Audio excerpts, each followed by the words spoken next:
Salam dəyərli izləyicilər. EMAŞEM test toplusunun həqiqi ədədlər bölməsindən test 9-un 15 nömrəli sualını həll edək. 15.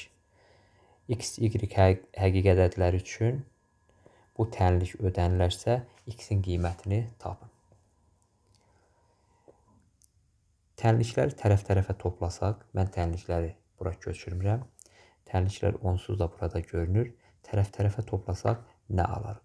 Alarıq X üstəgəl tam hissədə X, üstəgəl kəsir hissədə X, üstəgəl tam hissədə Y, üstəgəl kəsir hissədə Y, üstəgəl Y, üstəgəl kəsir hissədə Z, üstəgəl Z, üstəgəl tam hissədə Z. O da bərabərdir 9,4-ün üstə 11,3, onun da üstə 10,5 gələk. Deməli 11,3, 10,5, 9,4. 12 bir yadda, 11 yadda 11, 31,2. Deməli 31,2 alarıq. Diqqət yetirsək görərik ki, bu 3 toplanan 2x-ə bərabərdir. Nə üçün? X-in tam hissəsi ilə kəsir hissəsinin cəmi özünə bərabərdir. Yəni bu ikisi x-ə bərabərdir. Onda x üstəgəl x 2x-ə bərabər olar. Alarıq 2x üstəgəl.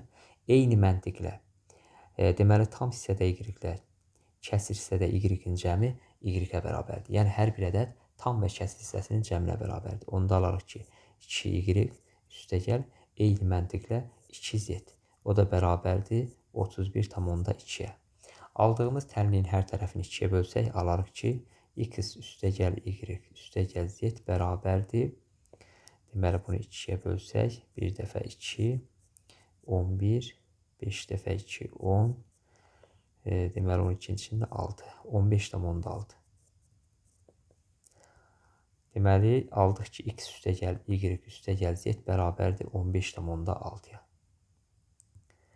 Aldığımız tənlikdən aldığımız sonucu bu tənlikdən verilmiş tənlikləri bir-bir tərəf-tərəfə çıxaq. Bu tənlikdən birinci tənliyi çıxaq. Alarıq ki, x üstəgəl y üstəgəl z çıx, x çıx, tam hissədə y çıx, kəsir hissədə z bərabərdir. 15,6-dan 9,4-ün çıxsaq, deməli 2 tam, 15-dən də 9-un çıxsaq 6, 6,2 alarıq. Diqqətlə baxsaq görərik ki, x-lər islah olunur. Qalır y çıx, tam hissədə y, üstəgəl z çıx, kəsir hissədə z. O da bərabərdir 6,2-yə. Ədədin özündən tam hissəsini çıxdıqda kəsir hissəsi alınır. Buradan alırıq ki, kəsir hissədə y, ədədin özündən kəsir hissəsini çıxdıqda isə tam hissəsi alınır. Üstəgəl z-in tam hissəsi. Tam hissədə z. O da bərabər 6,2-yə.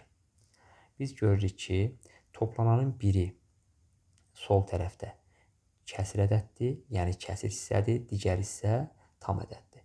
Onda biz başa düşürük ki, 6,2-ni toplananlara ayırsaq, alarıq ki, kəsir hissədə y üstəgəl tam hissədə z bərabər 6 üstəgəl 0,2.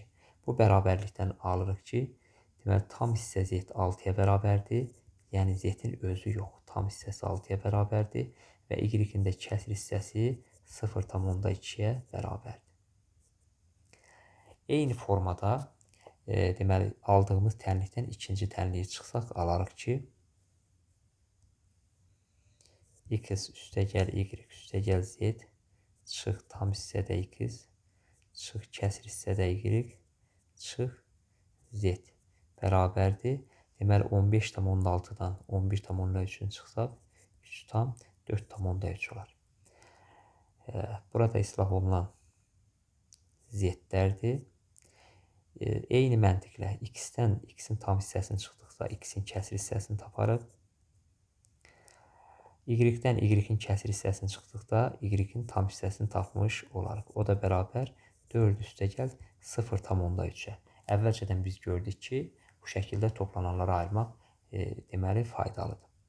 Bu ifadədən görürük ki, x-in kəsr hissəsi 0,3-ə bərabərdir. Y-in tam hissəsi isə 4-ə bərabərdir. Eyni üsulla aldığımız tənlikdən axırıncı tənliyi çıxaq. Alarıq ki, x üstəgəl y üstəgəl z çıx kəsr hissədə x çıx y çıx tam hissədə z bərabərdir. 15,6-dan 10,5-in çıxsa 3,1 alınır. Deməli 15,6-dan 10,5-in çıxdıq 1, 5. Deməli 5,1 alınır. 5,1. Yenə deməli y-lər əks bir hədlərdə islah olunur. Qalır x çıx x-in kəsr hissəsi bu x-in tam hissəsini verir. Z çıx z-in tam hissəsi isə z-in kəsr hissəsini verir. O da bərabərdir 5 üstəgəl 0,1-ə. Yenə bərabərlikdən görürük ki, deməli x-in tam hissəsi 5-ə bərabərdir. Z-in də kəsr hissəsi 0,1-ə bərabərdir. Aldığımız deməli bu tənliklər ki var. Bunlar özləri də bir tənlikdir. Bu tənliklərdən istifadə edib istənilən dəyişəni tapmaq olar. Lakin bizdən x dəyişənini soruşduğuna görə x-in tam və kəsr hissəsini tapıb toplamaq lazımdır. Deməli x-in tam hissəsi 5-dir, kəsr hissəsi 0,3-ə bərabərdir. Deməli x bərabərdir özünün tam və kəsr hissələrinin cəminə. O da bərabərdir. Deməli tam hissəsi 5-dir. 5 üstəgəl kəsr hissəsi 0,3-dür. 0,3 o da bərabərdir 5,3-ə. Cavab 5,3 oldu. D variantı.